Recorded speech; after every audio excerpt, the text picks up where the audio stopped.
정해지지 않은 현재와 미래처럼 과거도 모습을 바꿀 수 있습니다. 인생의 매력은 살아온 이야기의 판을 고쳐 쓸 수 있다는 점입니다. 과거의 판을 바꾸면 현재가 달라지고 현재가 달라지면 미래가 보입니다.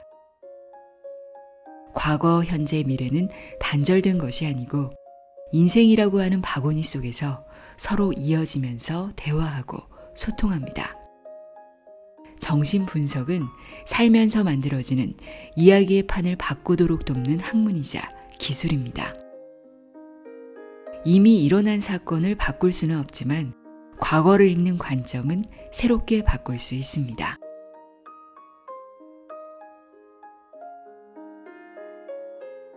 안녕하세요. 나의 소리책갈피 소리내어 읽다입니다. 우리가 생각하고 판단하고 행동하는 데 있어 우리의 의식은 빙산의 일각에 불과하다고 하죠. 나도 모르는 내 안의 거대한 무의식의 세계가 나를 움직이게 합니다. 결국 나의 무의식을 알아차려야 나를 온전히 이해할 수 있다는 말인데요. 내 마음속에 있지만 나 자신도 모르고 있는 무의식을 읽어내는 내가 나를 이해하는 데 도움이 되는 책을 소개합니다.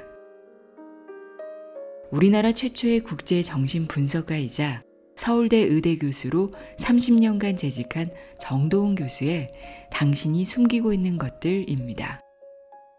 정도훈 교수가 프로이트의 의자라는 책 이후 10년 만에 내놓은 신작인데요. 프로이트의 의자를 워낙 재밌게 잘 읽어서 이번 책에 대한 기대도 컸습니다. 제목 자체만으로도 참 흥미로웠고 어떤 내용이 담겨 있을지 궁금했는데요. 프로이트의 의자가 프로이트 정신분석학의 기본 개념을 쉽게 설명한 책이라면 이 책은 인간이 숨기고 있는 무의식을 읽어낼 수 있게 만들어주는 책이라고 할 수 있습니다. 전작만큼이나 재미있고요. 내용은 더 깊어졌습니다. 이 책에서 다루고 있는 마음의 주제는 상실감, 환상, 자기의 정체성, 초자아, 열등감, 공격성, 고독감 이렇게 모두 8가지입니다. 당신이 숨기고 있는 것들 중에서 제가 가장 흥미롭게 읽었던 내용들을 읽어드립니다.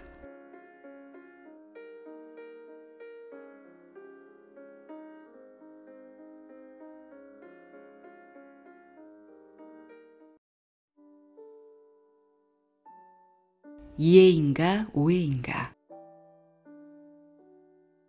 이해와 오해를 종이에 써서 가만히 들여다보면 재미있습니다. 글자 모양은 사소한 차이인데 뜻은 정반대입니다. 그 사람이 나를 이해하기는 불가능해 보입니다. 방법이 없습니다. 답답합니다. 어떻게 해야 하나요? 오해를 풀려고 더 애를 써야 하나요? 그냥 살아야 하나요? 근본적인 질문을 던져봅니다. 누가 누구를 이해하는 일이 가능한가요? 절대적인 이해는 불가능합니다. 그렇다면 상대적인 이해의 정도를 백분율로 표시할 수 있을까요? 이해받으려고 산다면 지나친 말이지만 이해받는 느낌은 삶을 움직이는 에너지입니다. 남이 나를 이해하지 않으면 사회생활 자체가 어렵습니다. 용돈을 타는 일도 결제를 받는 일도 막막합니다. 내 증상을 이해하지 못하면 의사는 오진을 하고 내 문제를 변호사가 잘못 파악하면 패소합니다. 그래서 나는 남이 나를 이해하도록 애를 씁니다. 성공과 출세도 거기에 달렸습니다. 이해의 정반대는 몰이해입니다. 이해를 전혀 못하는 것입니다. 몰이해보다도 더한 것이 오해입니다. 이해와 한 글자 차이이지만 마음의 거리로는 서울과 뉴욕만큼 떨어져 있습니다. 나는 늘 오해받지 않으려고 노력합니다. 긴장하고 애씁니다. 하지만 오해는 쉽습니다. 오해는 여러 경로로 생깁니다. 첫째, 남이 이해 못하는 말이나 행동을 내가 별뜻 없이 해서 생깁니다. 오해받을 가능성이 보인다면 빨리 늦기 전에 대화로 바로잡아야 합니다. 둘째, 남이 다른 사람을 판단하는 기준이 나의 것과 다른 경우입니다. 해명으로 오해를 풀어야 합니다. 단, 남의 기준을 내 기준에 맞추려고 논쟁하는 것은 금기입니다. 셋째, 남이 내 모습에서 과거의 누군가를 무의식적으로 떠올려서 오해했을 가능성입니다. 그렇다면 바로잡기가 힘듭니다. 이성이 아닌 감정이 문제이기 때문입니다. 이유 없이 마음에 안 든다고 하며 버티면 방법이 없으니 관계를 정리하는 것이 더 좋을 수도 있습니다. 첫인상이, 왠지 느낌이 라고 하면 내 문제가 아니고 상대의 문제로 여기고 접어야 합니다. 넷째, 나를 반드시 오해해야만 하는 이유가 남에게 있으면 정말 어렵습니다. 나를 경쟁자로 여긴다면 오해는 쉽고 이해는 어렵습니다. 경쟁자의 마음에는 늘 상대를 끌어내리려는 오해가 이해보다 더 높은 곳에 있습니다. 이해인가 오해인가는 개인, 가족, 사회, 그리고 국가의 전반적인 문제입니다. 정치권에서 갈등이 끊이지 않는 모습을 예를 들 수 있습니다. 정치권의 다툼은 오해를 먹고 자랍니다. 다툼이 사회, 가족, 개인에게 번지면서 아군은 반드시 이해하고 적군이면 필히 오해해야만 하는 분열 구도가 콘크리트 구조물처럼 굳어집니다. 이해받지 못하면 오해를 받으면 속상하고 화납니다. 이때 조심해야 합니다. 마음이 약하면 남이 나를 오해한 바를 그대로 받아서 스스로 나를 그렇게 규정하는 어리석음에 빠집니다. 정신분석에서 투사 동일화로 부르는 미묘한 마음의 움직임에 걸려든 것입니다. 상대가 자신을 방어하려고 자기 성격의 일부를 내게 투사한 것을 덥석 받아서 마치 내 성격의 일부라고 느끼는 것입니다. 그런 일을 막으려면 이렇게 해야 합니다. 첫째, 자신을 믿어야 합니다. 둘째, 너는 도대체 왜 그렇게 생각이 복잡해? 라고 하며 눈을 똑바로 뜨고 쳐다보아도 정신을 차리고 넘어가지 않아야 합니다. 생각이 복잡한 사람은 내가 아닌 바로 그 사람이기 때문입니다. 남이 나를 오해하는 일이 잦은데 나조차 나를 제대로 이해하지 못한다면 큰일입니다. 남이 오해한 바를 그냥 따라가면서 내 삶이 흔들릴 것입니다. 내 삶의 의미를 찾지 못하고 내 잠재성을 발굴해서 나를 성장시키지도 못할 것입니다. 내가 소중히 여기는 가치를 지키며 행복하게 살기도 어려울 겁니다. 나를 진정 사랑할 사람은 나 자신입니다. 세상이나 남이 대신할 수 없습니다. 나를 스스로 깊게 사랑한다면 세상 전체가 나를 오해한다고 해도 스쳐가는 바람일 뿐입니다. 내 문제가 아니고 세상의 문제, 남의 문제일 뿐입니다. 그렇지 못하고 휩싸여서 나 자신을 지키지 못하고 무너진다면 큰 상처만 남아 속을 끓이게 됩니다. 오해의 늪에서 나와 이해의 숲으로 들어가야 합니다. 나의 참모습을 내가 이해하면 남의 눈치라는 그물에서 벗어나 내 삶의 의미를 즐기며 자유롭게 살 수 있는 힘이 생깁니다. 면역력을 기르면 오해 바이러스는 죽어 없어집니다. 오해로 넘어가는 문턱은 낮고 이해로 넘어오는 문턱은 높습니다. 이해와 오해의 차이를 판별하는 힘은 책을 읽고 교육받는다고 얻을 수 없습니다. 어떻게 하면 이해가 오해로 넘어가는 일을 막을 수 있을까요? 완벽한 방법은 없습니다. 급한 마음에 나와 남 사이의 소통을 차단하면 오해를 이해로 돌릴 길 자체가 막힙니다. 해법은 융통성입니다. 융통성은 태도이며 의식이 열려있는 상태입니다. 내가 남을 오해했을 가능성도 부정하지 않아야 변화의 문이 닫히지 않습니다. 상상력 결핍증에서 벗어나기. 인류 문명의 기반은 무엇일까요? 바로 상상력입니다. 휴대전화처럼 마음속으로 그린 것을 실제로 만들어내는 기술도 상상력의 산물입니다. 상상은 미지의 것을 짐작하는 데에서 시작합니다. 알지 못하면 상상해야 합니다. 상상의 힘은 강합니다. 실제가 아닌 상상만으로 몸에 영향을 줍니다. 체온이나 혈압을 올리거나 내릴 수 있습니다.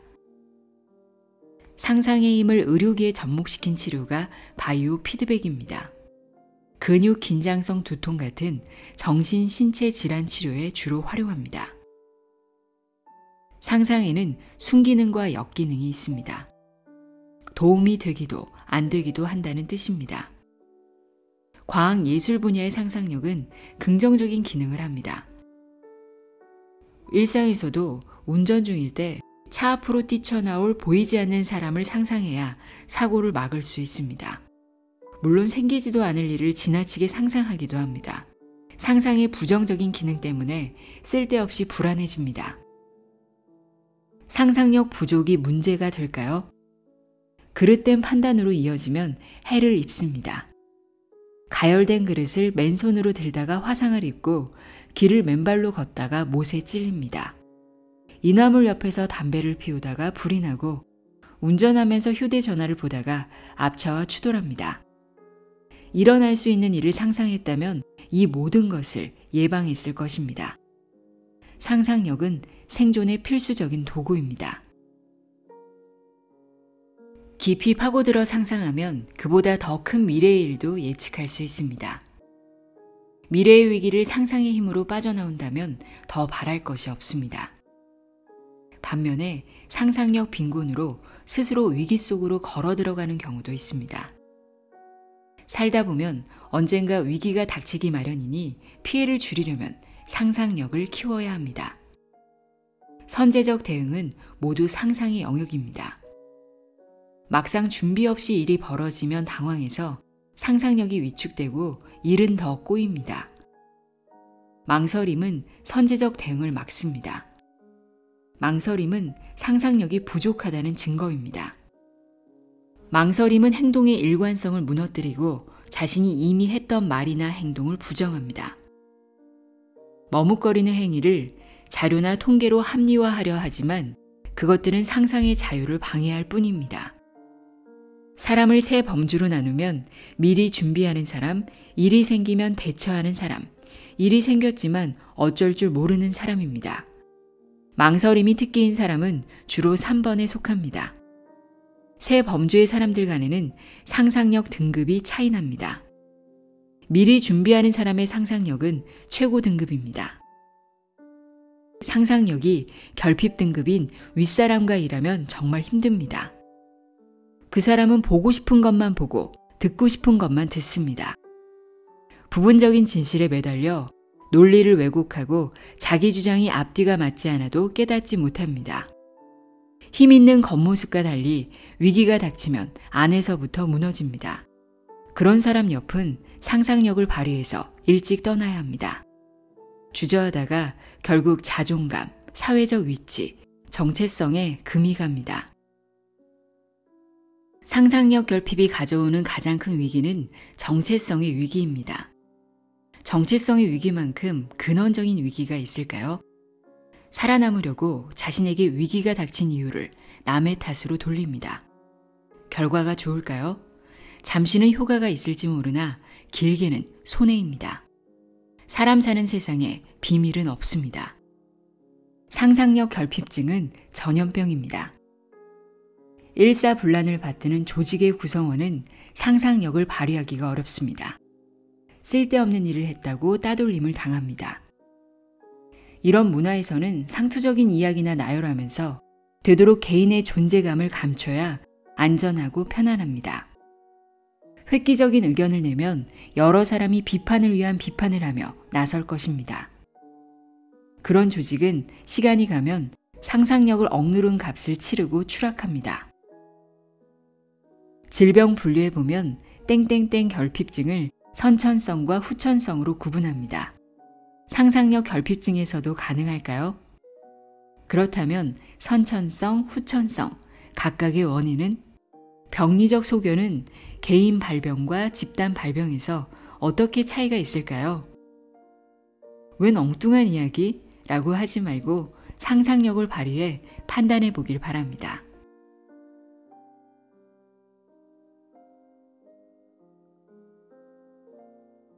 인생을 새롭게 해석하기. 황급히 피해야만 할 때가 있습니다. 강도와 맞서 싸울 것이 아니고 36개가 최선입니다. 큰 불, 지진, 해일도 멀리 피해야만 합니다. 피하고 싶을 때도 있습니다. 그 사람만, 그 일만 없으면 인생이 확 피어날 것 같습니다. 인생 걸림돌이 거기에 모두 박혀 있다고 느낍니다. 걸림돌에서 멀어지려고 온 힘을 다해 뛰어갑니다. 어디로 가는지도 모르면서. 멀어지기는 하지만 희망, 가능성과도 멀어진다면 무슨 도움이 될까요? 걸림돌을 피해서 뛰어가다가 다른 걸림돌에 걸려 넘어져 다친다면 더 큰일입니다. 가장 나쁜 것은 피해도 피할 수 없는 사람이나 상황을 무리하게 벗어나려는 겁니다.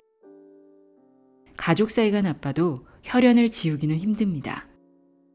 평생 직장으로 생각했는데 갑자기 뛰쳐나올 수는 없습니다. 어느 경우이든 어설프게 행동으로 옮기면 후회합니다. 현명하게 살려면 삶의 목표뿐 아니라 과정도 중요합니다. 삶의 의미를 찾는 과정이라면 의미에 따라 삶이 크게 달라집니다. 의미를 찾는 일에는 좌절과 고통이 따릅니다. 고통에 파묻히면 삶을 제대로 이해하는 일도 사는 일도 불가능합니다. 삶의 의미를 찾으면 삶의 재해석이 가능합니다. 직장에서 치르는 어려운 상황을 내가 직장 적응력을 키우고 성장하기 위한 기회로 다르게 의미를 찾는다면 새로운 삶이 열립니다. 누구나 자신이 가진 마음의 렌즈로 봅니다. 렌즈 색깔이 어두우면 삶이 비관적으로, 렌즈가 일그러지면 세상이 삐뚤어져 보입니다. 이미 익숙해진 것을 새롭게 보기는 쉽지 않습니다. 마음의 감독관인 초자아는 보수적입니다. 윤리, 도덕, 이상으로 짜인 초자아의 가치를 지키려 합니다. 변화의 조짐이 보이면 긴장하면서 회초리를 휘두를 준비부터 합니다. 삶을 재해석하는 일은 지켜야 할 삶의 가치도 변해야 한다는 뜻이니 초자아가 선뜻 반기지는 않습니다. 초자아가 너무 엄격하고 철저하면 삶은 숨이 막힐 듯이 갑갑합니다. 초자아가 늘어져 헐거우면 욕망에 사로잡혀 방종한 삶을 삽니다. 초자아는 자아의 움직임에도 영향을 줍니다. 초자아와 자아 사이의 갈등이 증폭되면 삶을 재해석할 여유가 없어집니다. 초자아의 규제를 풀려면 시간과 노력이 듭니다. 전문가가 도우면 다소 쉬워질 것입니다. 한적한 곳에 가서 쉬면 힘든 마음을 달랠 수 있을까요? 효과가 전혀 없지는 않겠으나 근본적인 해결 방법은 아닙니다. 회피한다고 해서 삶을 새롭게, 삶을 쳐다볼 수 있는 것은 아닙니다. 몸이 떠나는 것만이 회피는 아닙니다. 마음이 떠나는 것도 회피입니다. 삶을 재해석하려면 직면해야 합니다. 직면은 긴장을 불러옵니다. 이때 마음이 약해지면 회피하게 됩니다. 직면은 어렵고 회피는 쉽습니다. 내 삶의 가치를 회복하려면 견뎌야 합니다.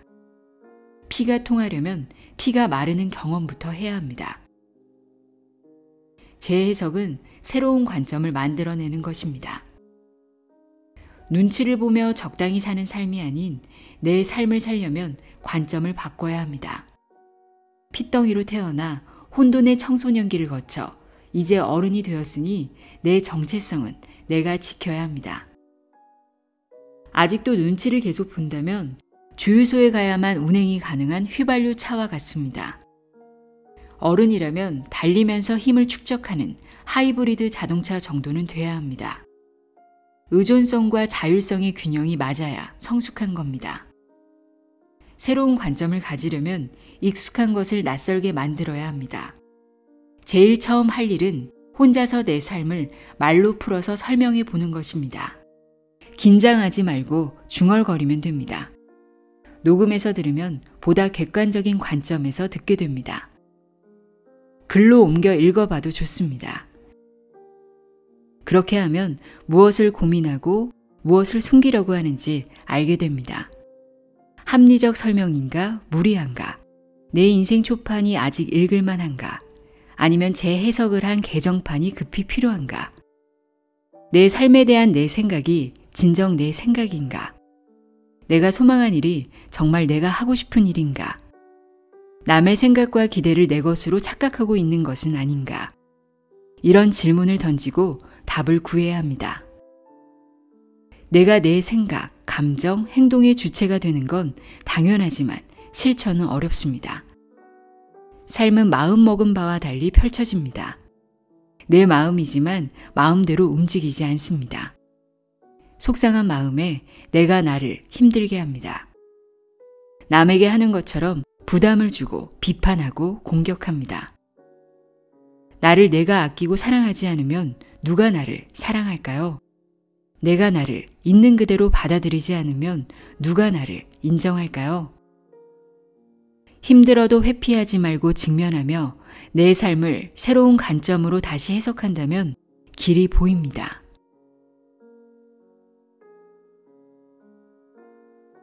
팔자 고치는 법이 궁금하다면 팔자가 좋다, 늘어진다, 세다, 기구하다 라고 합니다. 일이 안 풀리면 팔자로 돌리고 팔자를 고치려고 애씁니다.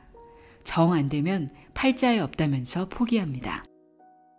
궁금해서 사전을 보니 사람이 태어난 해와 달과 날과 시간을 간지로 나타내면 8글자가 되는데 이 속에 일생의 운명이 정해져 있다라는 말입니다. 믿어지나요? 흥미롭지만 잘 모르겠습니다. 팔자의 개념으로 삶을 해석하려는 전통적 생각은 존중해야 합니다. 정신분석가인 저는 개인의 삶을 작은 이야기들이 모인 복합체, 일종의 빅데이터 덩어리로 생각합니다. 분석가는 피분석자의 이야기를 듣고 해석이라고 하는 다른 이야기로 되돌려주는 빅데이터 분석가입니다. 분석가가 듣는 이야기는 세 종류입니다. 과거 이야기, 현재 이야기, 미래 이야기입니다. 듣는 이야기로 만족하지 않고 빠졌거나 감춰진 부분을 찾습니다. 모든 이야기의 특성은 보여주는 동시에 숨기고 바꾸는 것입니다. 숨기면 저항이고 모습을 바꾸면 왜곡입니다. 이야기는 기억에서 출발하지만 자신의 모든 것을 기억해내는 사람은 없습니다. 있었던 그대로 기억하지도 않습니다. 그러니 분석을 받는 사람이 처음 하는 말도 원본이 아니고 이미 편집본입니다. 그래서 원본에 접근하려고 자유연상법을 씁니다. 피분석자에게 분석가는 이렇게 말합니다. 떠오르는 대로 거르지 말고 그대로 이야기해 주세요. 분석을 원해 찾아온 이유의 겉모습은 다양하지만 간추리면 삶의 어려움이 한계를 넘었거나 삶이 의미를 잃었기 때문입니다. 분석 시작부터 어려운 점은 고치려고 했지만 정해진 팔자여서 소용없을 것이라는 생각도 한다는 겁니다. 분석이 진행되면서 삶의 어려움을 겪는 원인 중에 자신의 역할도 있다고 서서히 깨닫게 된다면 제대로 되고 있는 것입니다. 부모나 다른 사람 탓을 하던 버릇에서 벗어나서 원망으로 기억하고 있는 과거를 새롭게 보게 된 것입니다. 깨달음의 과정은 힘들지만 결과는 달콤합니다. 깨달음은 어렵게 찾아옵니다. 기억의 왜곡을 털어내고 삶의 주체가 남이 아닌 자신임을 인식하는데 시간이 걸립니다. 팔자는 해, 달, 날, 시간의 축에 의존한다고 하니 나이가 들어도 안 변할까요? 팔자의 의미를 해석하는 관점은 달라질 수 있다고 봅니다. 그렇게 되도록 분석이 도울 수 있습니다. 같은 악보를 같은 연주자가 연주해도 늘 똑같지는 않습니다.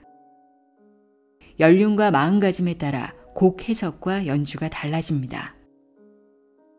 인생은 무대에 올라가 부르다가 끝나면 내려오는 한 편의 노래입니다.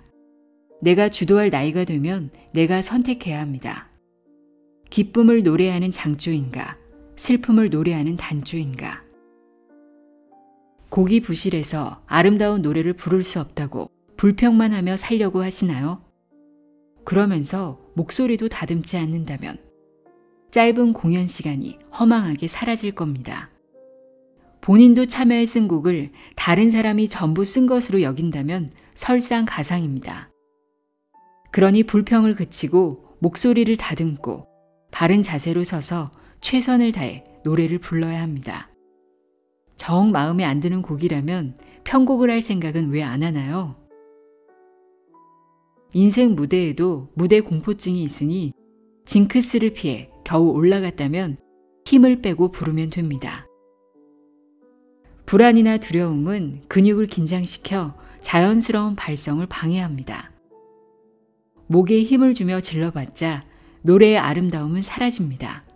버려야 얻습니다. 내 삶의 목소리를 낼 것인가, 막을 것인가. 과거에 매이면 쥐어짜는 소리가 납니다. 내 인생의 노래는 거짓 나가 아닌 참 나가 주역을 맡아 새로 편곡한 악보에 맞춰 불러야 합니다. 분석이 무르익으면서 왜곡된 기억이 제 모습을 찾고 내 삶과 내가 맺은 관계가 새로워집니다. 내가 부르는 노래가 달라집니다. 흔들리는 삶의 책임은 궁극적으로 내게 물어야 합니다. 쉬운 방법은 부모나 남에게 책임을 돌리는 것이나 그렇게 한 행복은 멀리 있습니다. 남 탓을 하는 투사라는 방어가 힘든 마음을 잠시 달래주기는 합니다만 문제를 해결해 주지는 않습니다. 공회전하는 삶은 내 책임입니다. 운전석에 앉아있는 사람이 바로 나이기 때문입니다. 그 점을 깨달으면 길이 보입니다. 내 팔자는 내가 고치는 것입니다. 팔자를 바꾸려면 삶의 개정판을 써야 합니다. 내 이야기를 털어놓는 버릇을 우선 들입시다. 할 이야기가 있는데 참거나 미적거리면 때를 놓칩니다. 이야기는 믿는 사람에게 해야 합니다. 가까워도 입이 가벼운 사람은 절대 기피해야 할 대상입니다. 내 이야기를 여기저기 옮기면 돌이키기 어려운 상처를 받습니다. 가장 안전한 말 상대는 비밀 보장 훈련을 받은 전문가입니다. 여건이 안 되면 내가 나에게 자주 이야기를 거는 것도 방법입니다. 독백형 질의응답입니다. 처음에는 별로 할 이야기가 없을 것 같아도 하다 보면 할 이야기가 생깁니다. 자문자답이 쑥스러우면 일기 쓰기를 권합니다.